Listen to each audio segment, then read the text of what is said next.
Welcome to the Real Recovery Show. We air every Friday at noon, and we're super excited to have you join us here today.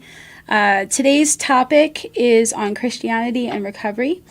A lot of people, when they think about their higher power or a God concept, if they go to a traditional 12-step program, we'll see the word God on the wall, and some of them will have a story that they don't want anything to do with that, and some of them will have a story that they're good. They don't need to evolve that concept or anything. Some come from an organized religious background in their childhood. Some have an aversion to it because of something that happened, and they might have judged their whole experience with the organized religion based on that experience that they had. Everybody innately has a God consciousness, whether they choose to call it God or not. Everybody has a gut feeling. Everybody has intuition.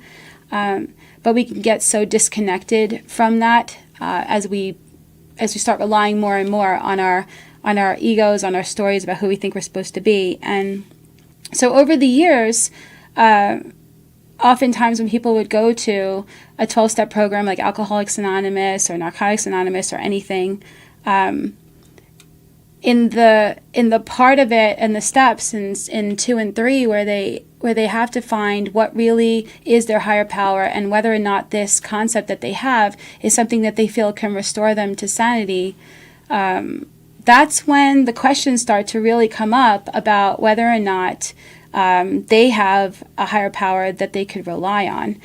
And I feel like it's a little bit of a shame that organized religion gets a bad rap in traditional 12-step recovery. I love the inclusivity of all 12-step recovery that allows for people to find a higher power of their own understanding and allows for them to really fine-tune it and to explore it and to do whatever it is that works for them. But oftentimes you'll hear people talk about how, this is not religious, this is spiritual as a program. And while that is true, it's not anti-religion. So one of the things that's really good about 12-step recovery as well is that it can be applied to any particular addiction or affliction. It could be to a mental illness. It could be applied to codependency and any kind of substance abuse, gambling, anything. And that's why there's a myriad of 12-step programs all set up, all based on the same 12 steps. But a really cool program called Celebrate Recovery also is based on the tenets of the 12 steps, and but takes it and really expounds on it with using the Bible to correlate with the 12 steps. And that's really great for people who either want to get back involved with the religion of their upbringing or to explore a higher power in that way as well, maybe even for the first time. Sometimes when people do this 12 steps, they come in with their church going, they're part of their religion, and they go to the 12-step program, and they think they got it. They already know they have a higher power. They choose to call God, Jesus, Holy Spirit, etc. What ends up happening is they don't necessarily have a relationship that they could rely on this higher power, but they feel like it's all good. And sometimes that becomes their block. I personally know one person who goes to Celebrate Recovery who feels like the God part of it is good, but does not have a personal relationship with their higher power in that way, and has recently revisited that to go deeper and to make sure that that they're really having the spiritual awakening that we all know that we need when we go through our recovery. So this is really exciting to have. We have today, we have Dan, who is the lead care pastor at The Crossing. He is also the ministry leader at Celebrate Recovery of The Crossing. He's sober from alcohol and Yes, I claim 2009, the NFC Championship game, the day when the Saints cheated to beat the Vikings and knock them out of the playoffs as my sobriety date. That was my last beer, so I claim victory over alcohol, pornography, and a whole slate of hard drugs that I used when I was younger. Okay, awesome. Okay, thank you for joining us. And then we have Tammy, who's the ministry leader of Celebrate Recovery at Canyon Ridge, and she has recovery from sarcasm, anger. I am in recovery for anger. And sarcasm. Yes. I'm from New York. And so, I know there's two different types of sarcasm. So, all sarcasm? All sarcasm. I had to let it go. And so it has been 12 years in May. Wow. I don't know. All right. And then, of course, we have Tay-Tay, who actually I learned more about Celebrate Recovery through her experience with attending Celebrate Recovery, and she's going to tell us a lot about her experience and even how Celebrate Recovery came to be. And then after the break, when we come back, we have somebody who's going to share about her own personal journey and experience with Celebrate Recovery. So stay tuned for that. So for now, we're just going to start off with Tay-Tay, who's going to share a little bit about how Celebrate Recovery came about and how she got exposed to it. Yeah, so Celebrate Recovery started off as a sermon series at Saddleback Church. Rick Warren and Johnny Baker wrote it. It was just supposed to be like a weekend or like a 12-week weekend series type thing. And other churches started to adopt it, and it ended up being something that they decided they needed because of people that need to recover from things other than drugs and alcohol, and because of people in the church that feel that they need something where it's so God-based. And so the 12 steps of Celebrate Recovery have 12 biblical comparisons. And so each step has a biblical comparison that goes along with it. And then there's also 8 principles that go along with the program. And so they have, instead of, the way traditional recovery would do meetings and do, the steps through the big book, they have their own books, they have their own Bible, it's just a different way to do recovery. For me personally, I got sober in 2007, which we've talked about a lot, and I was one of those people that was scared of the God word.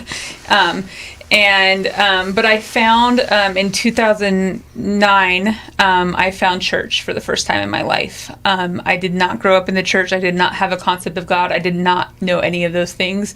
But from someone I knew in recovery that was also on the same journey as me, she was a pastor's kid, and so she brought me to church, and I started serving in the church and, finding this other way of life. Someone that I knew at the church, he was at the time the care pastor, and he was also over Celebrate Recovery at the time. And so he was like, hey, come to CR. And so I came to CR and I hated it. And I was like, I'm never doing that again. And then a few years later, a new care pastor, a new way of doing things. And he was like, hey, come fix the production at Celebrate Recovery. And I was like, oh, you want me to fix something? Let's do that. Next thing I know, I'm doing a step study, and I'm, working the steps that way, and I'm doing, different things. And so it became a part of my life for a really long season. And it was good. And it helped me explore different things. I had done a lot of long-term missions and stuff like that. And this was the next step for me. Mm-hmm. And so, grounding me here in Vegas and, those kinds of things. But it was a great season, and then it ended, and I'm finding other ways of finding my path. But I love Celebrate Recovery, and I love that you have that, as someone that believes in the Bible, because I do, and somebody that believes in Jesus, because I do, I love that I have this other avenue. And, I have talked a lot about how, I do have a Bible degree. I don't always follow everything that the church says I should, but I do follow everything that I believe Jesus says I should. And so this, I feel like, is the program that gives me that opportunity to be who I am in recovery and in faith and true to myself authentically. And so I love Celebrate Recovery, and it's a great program, and I'm really excited about today's episode, if you can't tell. Yeah.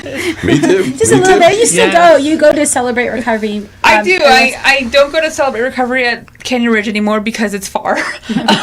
I now live like 3 minutes from the crossing, so I have been finding myself there more often when I can be. And so, yeah, I'm just really excited to, like, get these people together today and, introduce them to each other and, like, let's do this. It's really cool. All right. Okay, so Dan, tell us a little bit about yourself and how you got involved in what you're doing now. So, absolutely.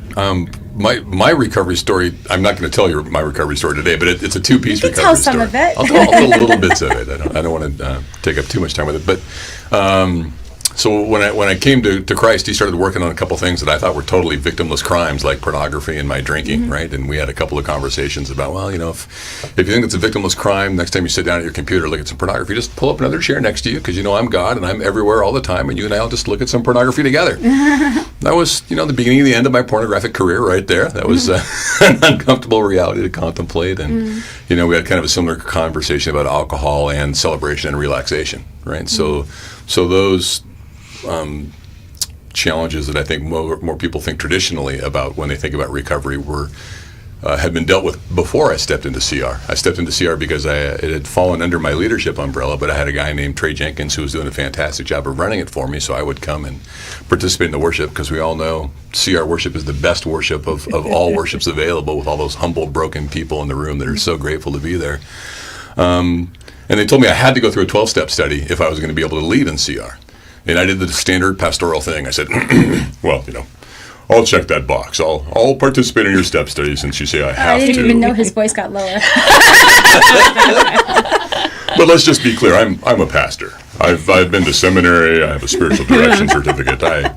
I've given up all my vices already. I don't need the 12-step study, which lasted for probably about 3 weeks of my sponsor just beat me on the head until I could finally look and see, man, I am an outrageously self-centered individual, and all the anxiety that I'm wrestling with doesn't come from fear that I'm not loving God enough or serving people around me enough. It's fear that I'm not managing how people perceive me well enough, and then continuing to go through that steps that, you're all nodding and right? That's the kind of reality you run into in a 12-step.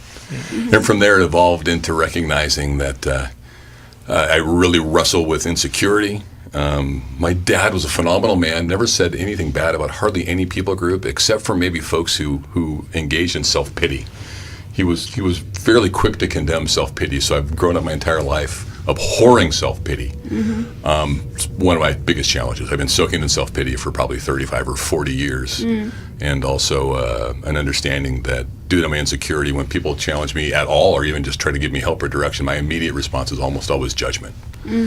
So if you can imagine being a pastor, looking back over the 7 years of your career and looking at all the fantastic things that you've done, and recognize that the underlying motivation for a lot of that was trying to protect how people perceived you, and to go then back and look at all the times that you were judging folks rather than receiving their input and all that.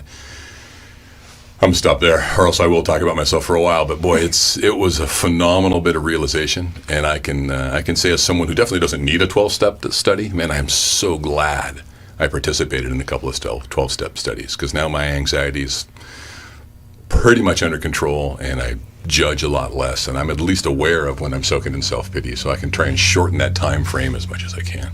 That's beautiful. I love that.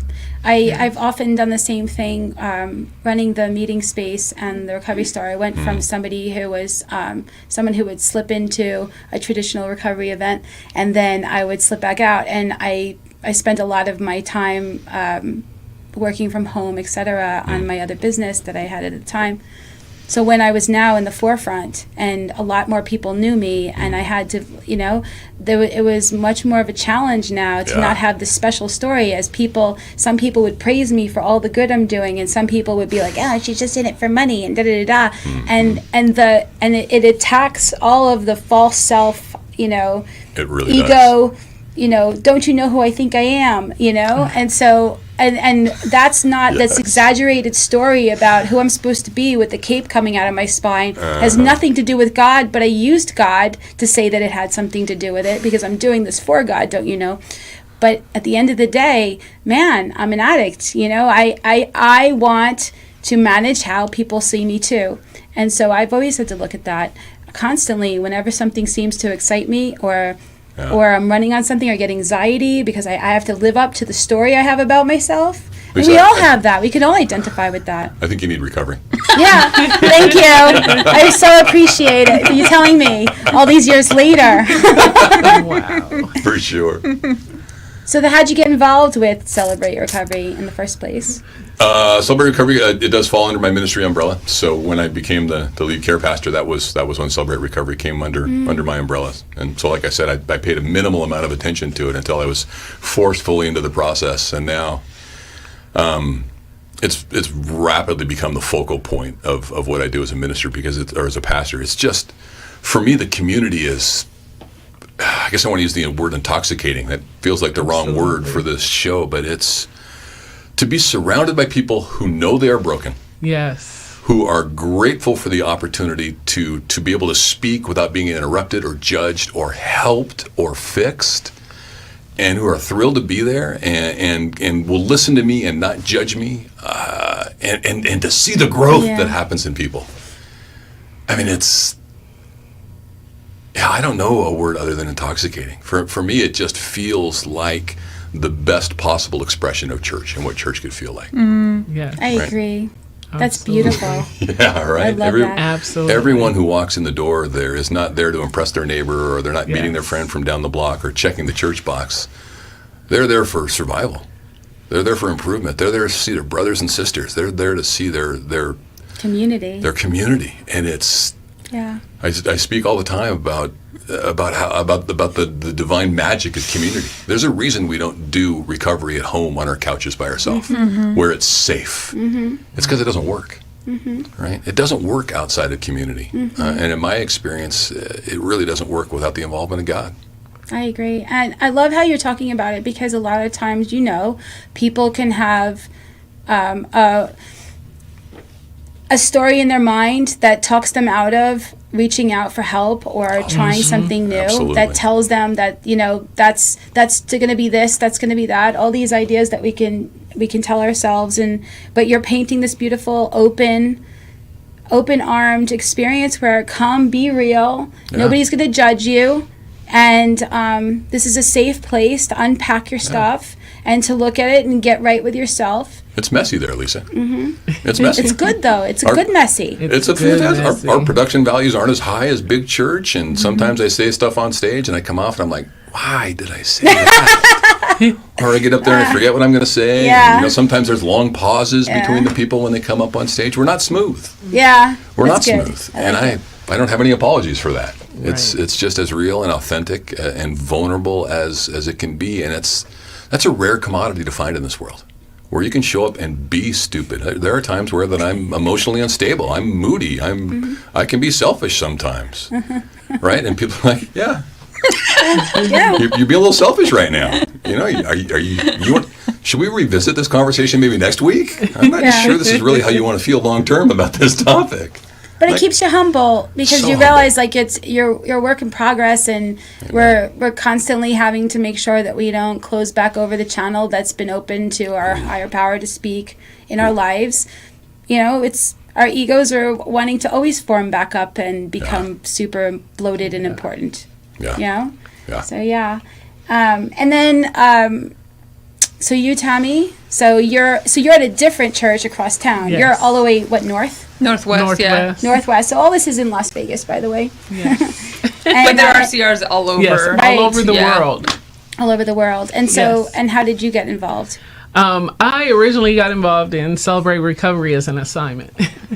So I was, I had been in church as an adult, serving as an associate pastor and in upwards of 15 years when I found Celebrate Recovery. And I was just church, just the organized, the regimen of church, and I got an assignment as I was taking a church counseling class, and so our job as church counselors was to refer people to different resources, and Celebrate Recovery was one of those resources. And so we were assigned to go attend 2 sessions anytime during the time that we were going through this training. And I walked into that room, and it was just the most amazing gathering of church people I had ever seen. These people were so real and transparent and vulnerable, and like they knew that they were broken, and that they were working on that, and there wasn't any judgment. And I was just like, oh my gosh, I don't know what my problem is, but I know I have a problem, and I have to be, I have to stay in this place, because originally I picking through your bag. What's the problem I can use for this? I need the problem. I just say a huge amen to everything that just came out of your mouth. I know I got a problem, so I need to stay here. And I was supporting a family member, but I was just like, okay, no. Whatever your issue is, that's fine. But I got to go find my own issues. What's funny is at the beginning of Celebrate Recovery, I think a lot of the churches use this video now, the baggage video. It was actually done by Central like 15 years ago or something like that. Because like one of the kids in it is now an adult married with a kid. Like, so, like this video is from a long time ago. But it talks about baggage, and it talks about the different baggage we have, and how some of it's generational, and some, and it can be anything. And so when she's talking about that bag, it's like that baggage video where you're just like searching through the bag, and you're like carrying around this bag, and you're like, how do I get rid of this? And you pick it back up, and you put it down, and you pick it back up. And so, that's really cool. Because I didn't have any issues, but I was going to find some just so I could stay in this room. People, I was like, I don't care. And what group am I going to? I don't know. I'm just going to try everyone until they're going to have to put me out. But this place, what they have, I need this. I didn't get this in 15 years of, opening the church, setting up, tearing down, serving people in that way. And then I came after just more digging. I found my fit, got in a couple of step studies. And then I found having a relationship with Christ, I found that it deepened that relationship, and I was able to connect issues. I found that one of the tools that it provided for me was, I was like, oh my gosh, I am sarcastic. And this sarcasm was generational. And it was the reason why I was the only one of my siblings that got along with my dad, because he spoke sarcasm fluently. That's good. If he was awake and breathing, it was sarcasm. And that's literally how we made exchanges. But then when I went into my own home, I found that I had passed that on to my husband and my son, and that was the way that the house, it was so dysfunctional. Once my eyes were opened, I was like, it was so dysfunctional. And there was one person that had taught me that sarcasm hurts everyone. It's like, you have win, lose, lose, win, win, win. But it's a lose-lose situation, and it's not pleasing to God. And so when I figured that out, I was like, I don't want to do this anymore. I got to drop this thing. And then everything that was connected to it. And it turned out that sarcasm was my means of processing anger. So that helped me get to the root of things. And man, since the time I was, I have a letter that documents my mom having a conversation with me. And she's like, Tammy, what do you want to be when you grow up? And I look at 5 years old, I tell my mom, I just want to be me. And it turns out that that's literally the theme of my life, that, I want to be able to be transparent, vulnerable, and just authentically me. And it was a place where I could do that, flaws and all, and not feel judged. So it was just absolutely amazing. And what's even greater than that is it taught me, Celebrate Recovery taught me the true meaning of grace. The way that Jesus meant it, because also in those 15 years of being a church person, like I was extremely judgmental. I was extremely judgmental. And Celebrate Recovery just taught me it was the living example of grace. Yes. And so, I learned how to extend grace to others as well as myself. And so I'm so grateful for that program.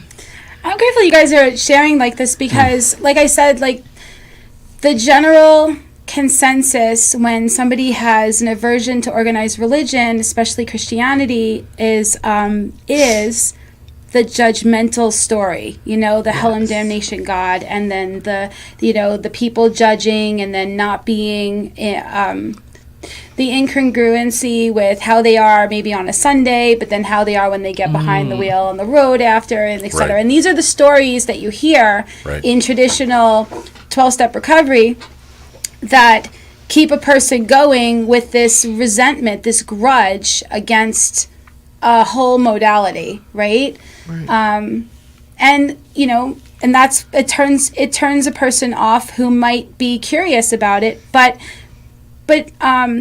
when we have these ideas that religion is like that, and then there are other paths, because thank God, literally, there are many paths to God. Whatever you end up even calling, you don't even end up having to call it God, as long as the experience is legitimately that experience where you're connected.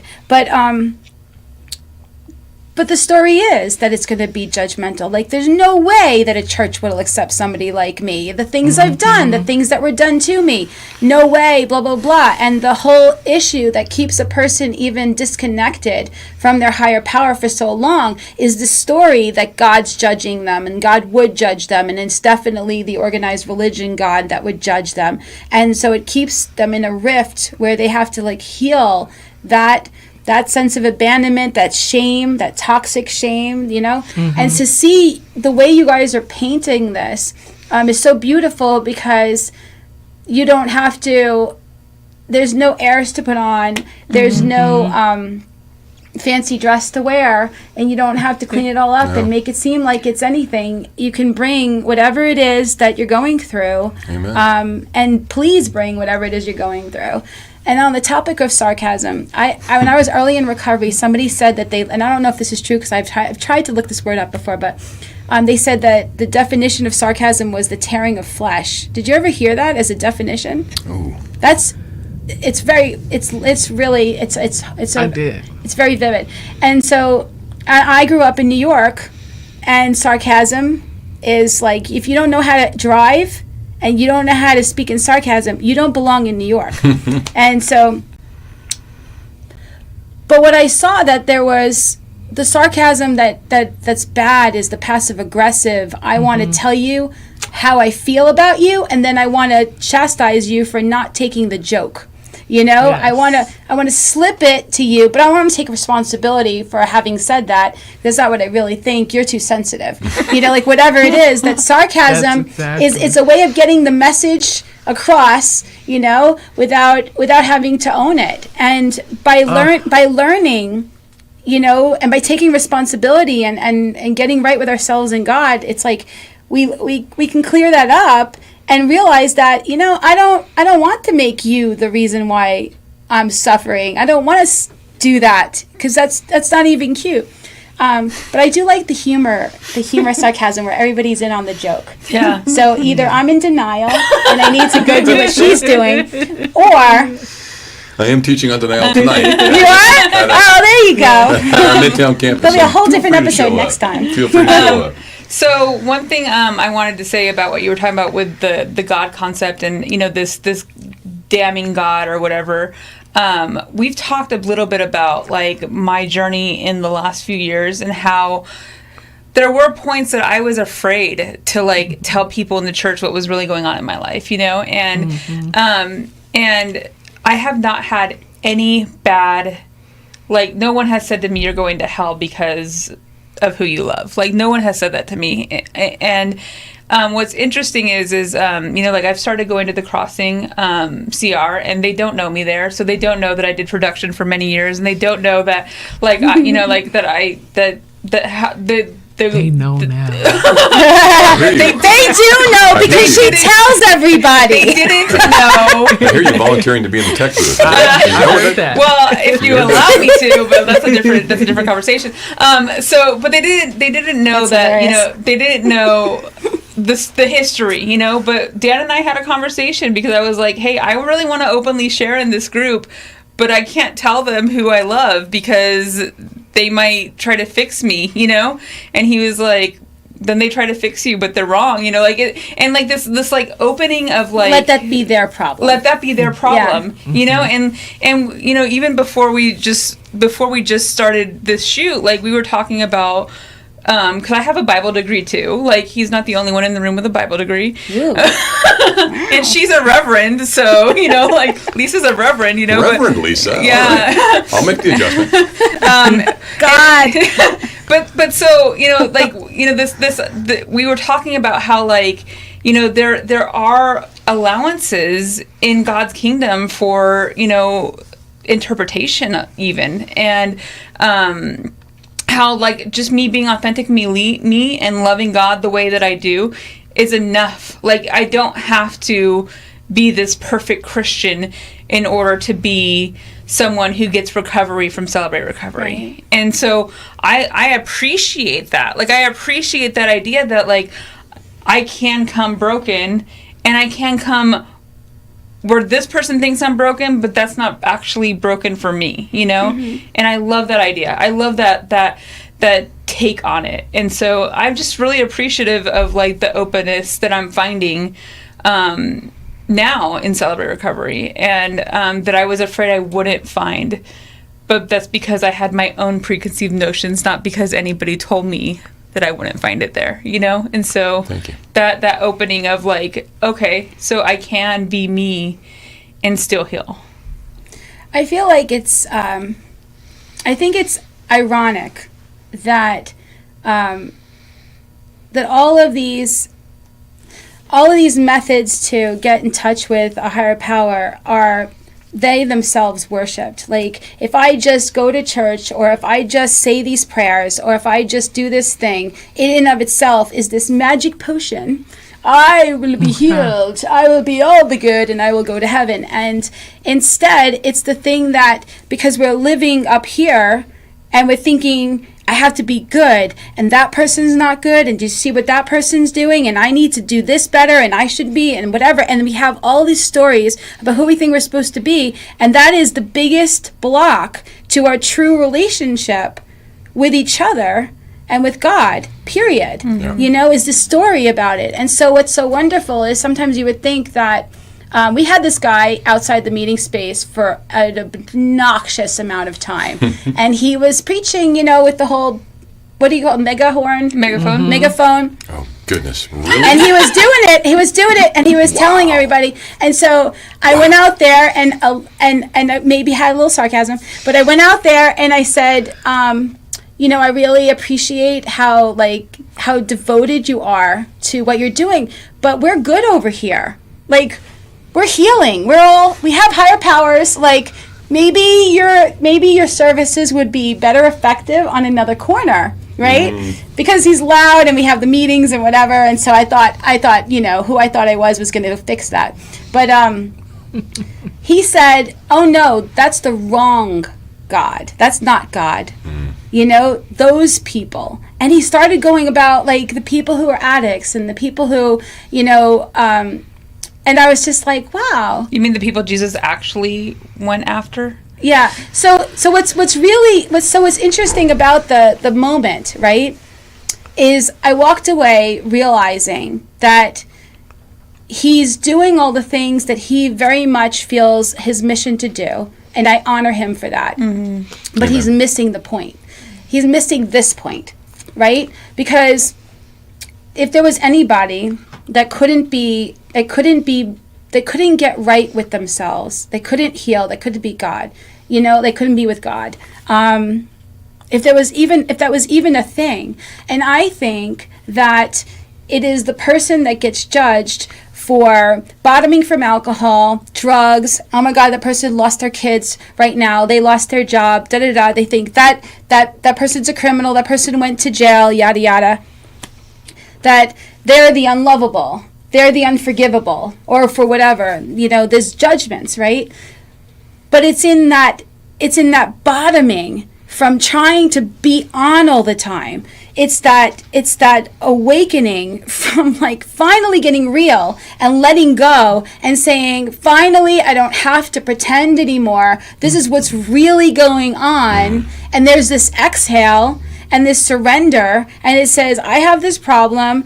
I really want a solution. And it's that mindset, that surrendered mindset, that is the closest to God that person has been yet, maybe. Right? Whereas the person who's judging is not even experiencing that surrender in that moment. Do you hear the power in your voice? Or do you all hear the power in her voice when she talks about finally getting to be who I am? Yeah. The power in that. I mean, it just comes through from your diaphragm. Yeah, because that's where it's from, who we are at the core, being able to speak the truth rather than living in this, I got to be on, I got to protect, I got to this. And we could do that even in recovery. The person who has long-term recovery, who is so afraid to admit that they want to kill themselves, or the person who's been in church, serving even, who doesn't want to admit that they have something going on, know. But this Celebrate Recovery, it's so beautiful, the picture that you guys have painted of it that says, hey, come as you are. Yeah. Right? And a perfect example of that is that whole self-pity thing. Like I had said, my dad taught me to abhor self-pity. I couldn't see it in myself. I was completely blind to it until I spent 6 months in an environment where I was free to be myself. Broken, messed up, moody, judgmental, whatever it was. And people loved me anyway. Just to add a little bit more weight to what the two of you said. If folks have had that negative religious experience, I would say at least a couple of things to them. Yeah, there are churches out there that are not going to treat you well. Man, try another church. My church is fantastic. Your church is fantastic, right? And I would say show up to CR. My CR, your CR, a CR, and taste and see. Yeah. Come and taste and see and find out. And you know what? You may get someone who judges you there. I'm not saying all of the people who show up at my CR or your CR or any other CR are perfect every single week. That's why we beg and plead with people to come back 6 weeks in a row. Yeah. Because you're going to catch a resentment or something with someone. Yeah, but we judge people because we judge ourselves. Absolutely. We judge people because we have the stupid stories that we have in our mind about who we think we're supposed to be, no matter who we got it from. Absolutely. Society, advertising, our parents, other kids. Yeah. Imagination. So you may run into one or two people there who do try to judge you or fix you or counsel But you. forgive them. They know not what they do. Give them grace. That's part of their recovery process as well. Because that don't judge, don't fix, don't counsel, we refer to our DNA, right? The hardcore rules that we have to follow. We read them out at the beginning of every open share group. Yes. You cannot interrupt this person. You also can't judge them. And my personal favorite is you can't fix them. Yeah. Right? We will call people out for trying to fix people. Don't. Right. You're fixing. Stop that. Just listen. One thing I love about the Crossing CR is they say, be kind but not weird. And if somebody's not a hugger, don't try to hug them. It makes me so happy. That's because she doesn't like hugs. She doesn't like hugs. Yeah. But thank you so much for joining us. So what's the address of your church that you... We meet on Mondays, 5:30 for dinner, 6:30 for the main program at our Windmill campus, which is 7950 West Windmill Lane. That's Buffalo and Windmill. And we meet Wednesdays, 5:30 for dinner, 6:30 for the main program at our Midtown campus, which is 3535 West Sahara and Valley View. Oh, perfect. Yeah. Okay, and the hours and location of yours? So Friday night dinner is at 5:45, 6. The main program doors open for the main program at 6:30. We start at 6:45. We're at Canyon Ridge, 6200 West Lone Mountain Road. Okay. Well, thank you so much for joining us. We're so grateful. We're going to have to go to break now. And please remember that the opinions expressed here are strictly those of the people who gave them, don't represent any 12-step program, or should replace your own intuition or professional medical advice. See you in a bit.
welcome back to the Real Recovery Show.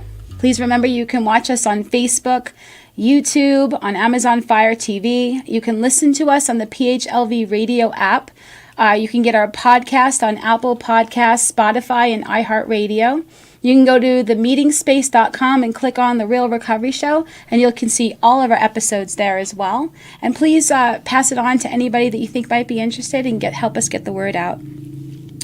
So before the break, we talked a lot about Celebrate Recovery, how it came about, and the people that run it. And right now we're going to share with Steph, who's a member of Celebrate Recovery. She's in recovery for PTSD, and her entire family had found recovery, including her kids, with Celebration Place, which is a pre-recovery. And now she is the worship leader of Celebrate Recovery at her church. And so please do share how you came about. How did you even find out about Celebrate Recovery? So I had been attending Canyon Ridge at the time for about 5 years, and I served in ministry volunteering with Tay, and she invited me to hear her testimony on her sober date. And I'm like, okay, I'll go there on like stealth mode. Like, I don't want anyone to see me. So I walked in like all quiet, like, not an addict. Hi, not an addict. I'm just here to support a friend. And I walked in, and her story was so powerful and amazing, and it really moved me. But I didn't come back the next week because it wasn't for me.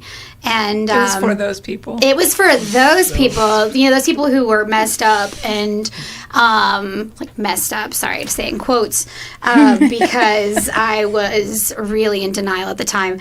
And I was serving at a satellite campus of Canyon Ridge at the time with Tay, and she just kept saying, like, you can come back. It would be a great place for you. And I'm like, no, I don't have problems. I didn't have any experience with traditional recovery. No one in my family had experience with traditional recovery. So I really didn't know much about that. So as far as I was concerned, I didn't have an addiction per se. So I didn't need to come. And my husband and I had both really struggled with depression, like on the down low. Like, neither of us really knew that the other was struggling, and had like a major, I guess you would say, crossroads in our marriage. And I ended up having like a traumatic event that happened that I really realized I needed help. I couldn't do it just with God. I didn't know how to ask him for help because that wasn't what our relationship had been before. And I remember just like, I felt like I crawled into Celebrate Recovery. It was August of 2018, and just sobbed my whole way up to get that blue chip that first time. And I remember Tay, I don't even think I told you I was coming. No, I just showed up with my husband, and the rest is history. I never left. I didn't even know why I was really coming the first time I went, but I stayed for the like introductory meeting at the end for the new beginners, and then the next week started going to share groups. Immediately, like every single week, was there trying to figure out what my issue was, because I knew I had them. I just didn't know which. And I remember every single week when we say who we are and what we're there to struggle with, every week I added a new thing. I'm like, oh, there's a new thing, like, and we're not supposed to crosstalk, so people would say things and I would like keep like a mental note, like, oh, let me add that to my list of things, because I just had never dealt with any of those things before. And it was like the taking the mask off, and I could finally admit out loud in front of a room full of people who couldn't crosstalk, who couldn't fix me, oh, I have issues, like, and it's okay to say I have issues. And I remember it was just like being able to have this conversation, like my relationship with Tay could change because we actually had this in common. Like, we weren't just like, I wouldn't say we were ever surface level, but it was like we had God and that part of our relationship, but now we could talk this recovery life, and we had these things in common. And I realized, like, I didn't have to have an addiction per se to find a home here. And it changed my life. It changed my marriage. It changed my family, how I parent, how I carry on relationships with friends, with my parents. It's completely changed my world. And I'm forever grateful. And the way your kids deal with situations. And that's the thing is, like, my husband and I both ended up completing our first 12-step study at the end of 2019, and then the pandemic happened. And honestly, we both say, like, openly that we're not sure that our marriage would have survived the pandemic. And I can say I might not have survived, because I was struggling with suicidal ideation after the birth of my second child in 2017, and I had not really ever told anyone. It went completely untreated for 9 months because Christians don't say they struggle with suicidal thoughts. No, not at all. You don't do that. Like, you just don't. That's the most selfish thing you could ever do, is to take yourself away from your family. And so having that, like, internal conflict, like, okay, but I'm not saying I want to kill myself, but I've thought about it, like, and realizing, like, that it was okay to say that out loud. And it didn't make me love God less. It didn't make me love my family less. And I could say that out loud. And so being able to have those tools that I learned through the 12 steps and through the 8 principles, and to back all of that up with the scripture that all of it is founded upon, really helped me cope. It helped me to understand and also identify other issues that I had that I didn't realize I had. And so, I mean, really, Celebrate Recovery, like, helped in so many ways, and it just made my relationship with God so much stronger. And I'm really grateful for that, and grateful for people who were bold enough to tell me that I maybe needed a little or a lot of help, like Tay-Tay did. And she scared me, but it was also extremely refreshing to have someone who could see in me that I could find freedom, and that I didn't need to keep that mask of perfection that I thought I always needed to have, and that I could let it all down, and there would be a room full of people there to not only cheer me on, but understand and pray for me and support me. And it has just been completely transformative. And with my kids too, because my kids were able to see my husband and I change radically, especially my older daughter, who's now 10. She saw the mom who previously could barely keep it together, and who couldn't, who was so riddled with anxiety and fear and this, like, unrealistic expectation of perfection, not only for myself but for her. Right. And I wasn't willing to see my own flaws or my own mental illness for what it was, not realizing that she is just like me in so many ways. So when I started to acknowledge it's okay to not be perfect, I became a much better mom. Absolutely. I became a much better partner, and it just changed everything. And to where now, like, if you looked at me, you know, when my daughter was 5 and under versus who I am and who she is now, she is an individual that I just embrace it. And I love that in her. And it's also helped me to see all of those things in myself, and to recognize, I know a big part of my story is the whole, like Psalm 139, I praise you because I am fearfully and wonderfully made. So that is huge in how I view myself, my kids, my husband, and so that's big. It has made me a better mom, and made my kids understand themselves. Because all of this dysfunction goes generation to generation to generation. I don't care if people ever drink, ever take a pill, anything. If there's a don't talk, don't trust, don't feel, gotta look good, gotta be perfect, can't let anybody see that you have a feeling. You know, like Dan was saying, you know, nobody can feel sorry for themselves. You can't feel your feelings and show that you have something really going on, because you have to fit into the model of what you're supposed to look like. And meanwhile, we're dying inside. For sure. You know, and so it doesn't even, and then what happens is that the children that grow up in an environment like that, even if everybody's nice to everybody, there's no real true humility and comfortability in being able to feel feelings and talk about what's really going on and have doubts and have questions and be able to recognize that of course they're going to make mistakes and of course they're going to think things. And you know, I mean, one of the things I love about Tay is that she recovers out loud. You know, when she was working at the recovery store in the beginning, every time somebody had a question about Celebrate Recovery in any way, shape, or form, I'd be like, Tay, and say to her come out, because she would be willing to just share so openly about the experience so that somebody can imagine themselves in it and see if that would work for them. And if we don't get real with ourselves and God and get real with others, even if we don't say ever a mean thing to another person, the energy in the room, the interaction that we have with them doesn't give permission to anyone to be real.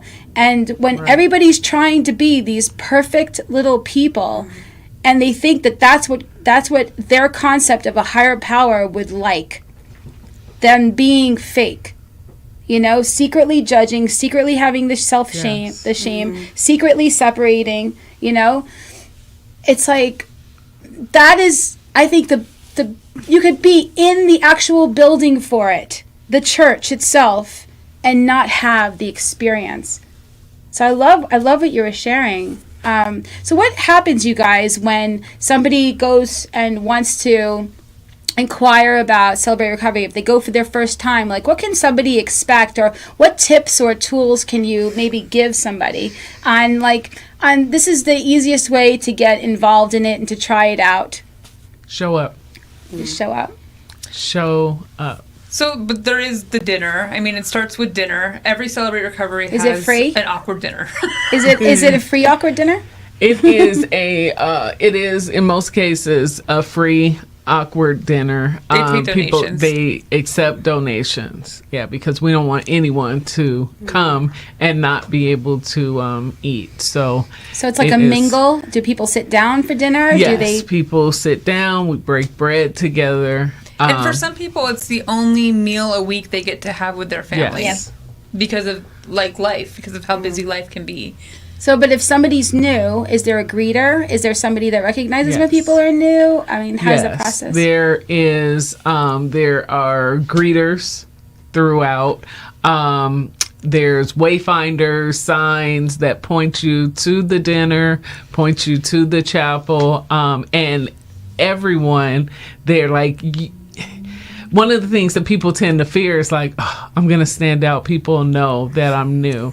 And we try to make a habit of not saying, oh, hey, you're new. We try and make them feel welcome by just saying, welcome to Celebrate Recovery. What brings you here? How'd you find us? As opposed to just saying, hey, here's the new guy. But also giving direction to, like, if you have kids, to Celebration Place, or if you have a middle school or high school kid, the Landing, because there's different programs for the different ages. At the same time? So, like, when you guys have your dinner and then everybody, like, the kids go to one room and the parents go to another room, or what happens? Well, dinner and basically at the end dessert is designed for the families to come together. But there is a place, there's childcare for up to 6th grade, and then the teens come in the main meeting with us, and then when the parents break out for large group, they separate into their own groups as well.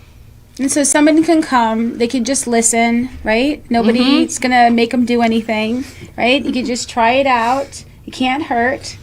And check it out for yourself. And it starts with worship. Like the big group is, it starts with worship. It does like chips and readings and stuff like that, like you would find in a regular meeting. There's more worship, and then there's a teaching. And that's all Or part a of a large group, testimony. or a Yeah, or a testimony. Yes. So it goes.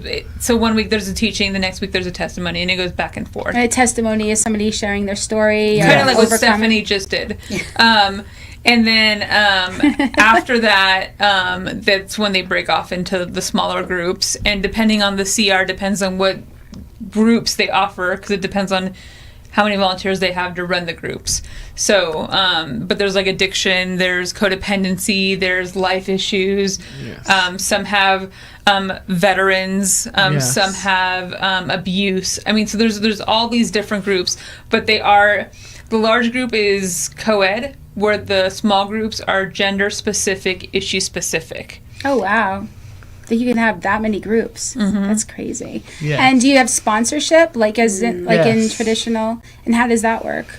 In order to be a sponsor, one, you have to have some years of recovery under your belt, but you have to have at least gone through one Celebrate Recovery step study and gone through what the sponsor training is.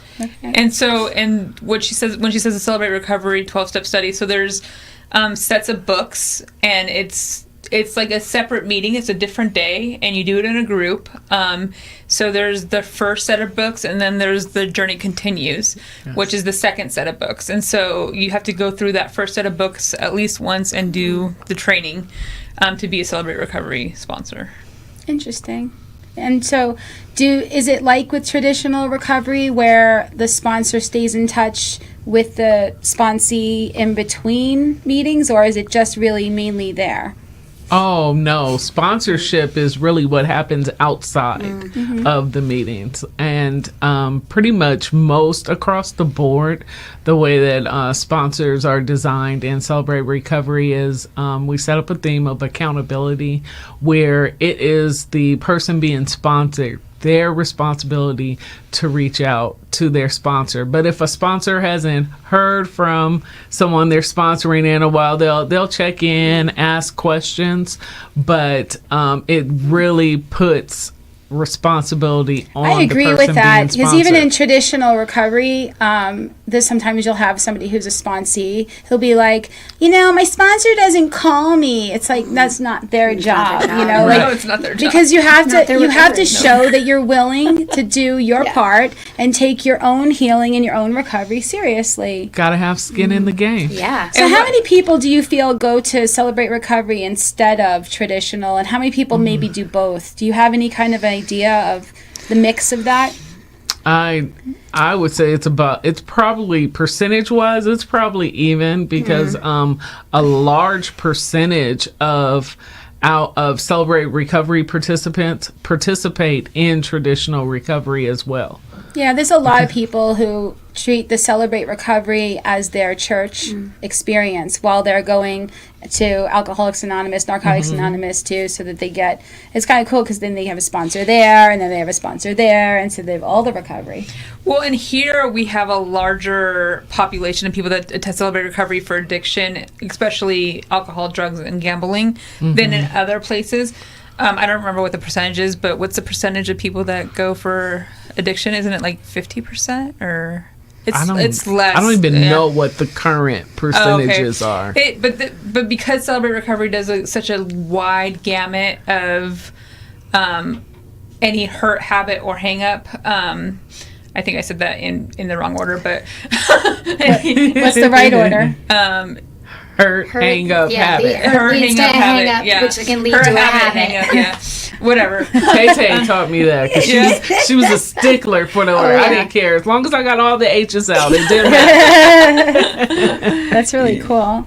That's really cool too, because a lot of times when somebody goes to a specific 12-step program, like Alcoholics Anonymous, they go for alcohol and maybe some drugs, but maybe they also have sex addiction, maybe they also have workaholism, maybe they also have Eating disorders, etc. And maybe they're just sticking to that one program and trying to apply all of it to it. And obviously, alcohol is only mentioned in the first step, so it's all applicable to all the things that are blocking us from the sunlight of the spirit, so to speak. But to go to a place and say, hey, so why don't we take a little bit of a deep dive and look at where we might have some other things? It's much more everything everything involved in it. There's an actual program, I believe it's called Recovery Anonymous, or Recoveries Anonymous, or Recovery Anonymous. They use the original manuscript of the big book for Alcoholics Anonymous, and they apply it to every affliction, every addiction, everything, and they just take them through the big book that way. It's not really a very large program. It never really, in my opinion, as far as, sizes of programs, it never really fully took off, but this feels like it has more of like an inclusivity of all the different things that could be wrong. So, but thank you so much for coming and sharing about this, because Lord knows you're going to help the people that are curious about it, even if they're in 12-step or they're curious about it, or they go to church but they have issues and they want to just go to church to fix their issues, but they're maybe not having, where they have the work and the tools and the people to help them to be able to really apply the principles that they're learning in church to their life. So thank you so much for everybody, and thank you for joining us today on the Real Recovery Show. We'd like to give a special thanks to our sponsor and gracious host, PHLV Radio, here in Las Vegas. See you next week.